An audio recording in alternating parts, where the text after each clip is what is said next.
morning. Welcome to the 10 Minutes with God broadcast. Remember that this broadcast is not meant to replace your devotion. It's basically meant to spark you up to remember that you need to step out every day with a word from God. Never step out with your word of comfort, your word of encouragement, your word of victory for the day. Today we will be looking at the book of 2 Kings, chapter 7, verses 3 to 7. And we will be studying what I've called exaggerated perception.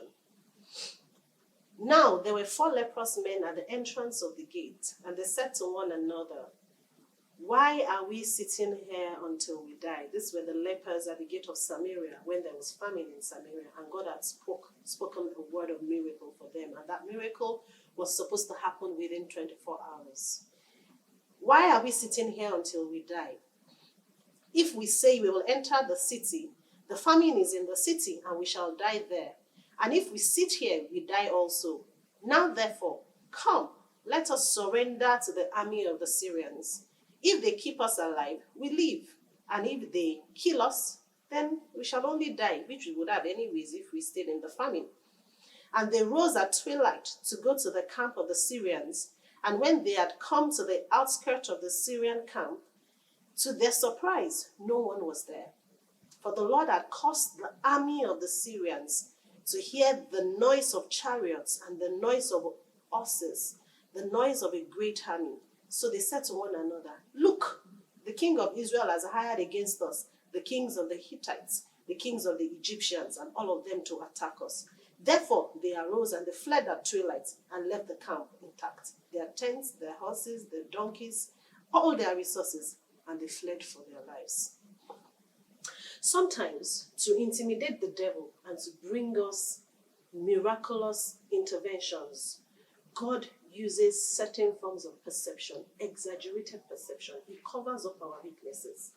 God packages us and we don't look like what we ordinarily would look like to help us qualify and get results that our natural outlook cannot deliver unto us.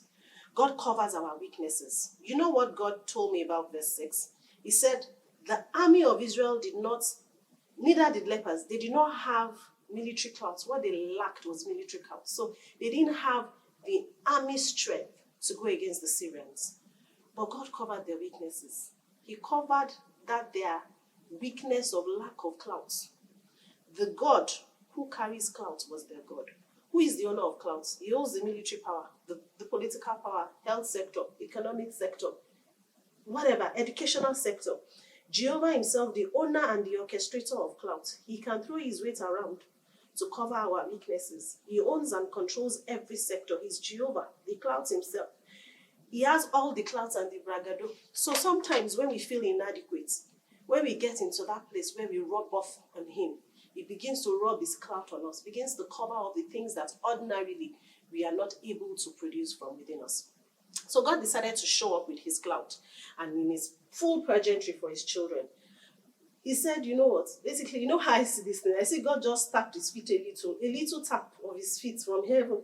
And the Syrians, the enemy of the people, began to hear a rattling, a noise. Not only did God determine what they heard, God determined the interpretation that they gave. One time my pastor said, have you heard some people say it's because of your weakness they want to help you? And say, oh, we don't like to give this post to a woman, but because you're a single woman and we see that you have children to take care of, we will give you this post. That's God changing perception for your sake.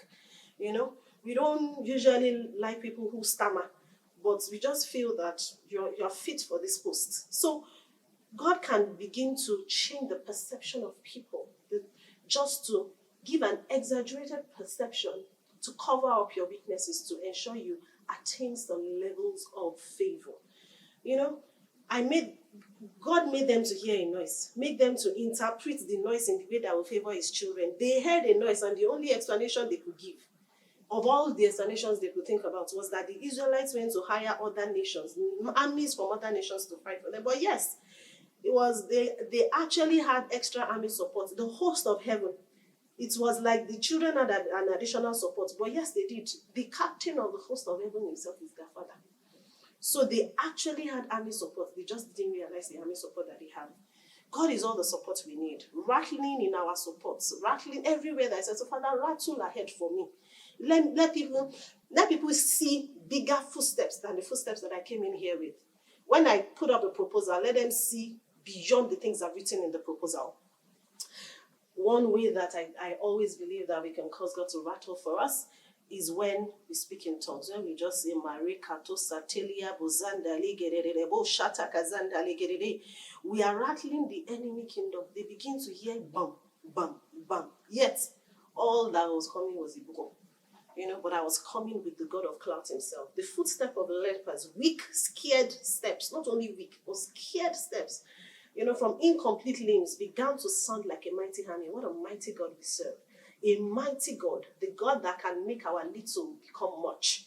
As we step out today, our efforts receive the rattling and the amplification that we need to bring us favor in the name of Jesus. Business proposals begin to rattle until they succeed. When we attend interviews, we get good deals because we are not assessed by who we are, but we are assessed by whose we are and who we carry on the inside of God, who is the maker of heaven and earth, the owner of all the power, the Jehovah El Clouds. Jehovah will fight for us and we will hold our peace. Today, as we step out, we begin to get exaggerated results in the name of Jesus. Everything that we touch turns into gold because we carry Jehovah in the name of Jesus. And so shall it be for us. In Jesus' name we have prayed. Amen.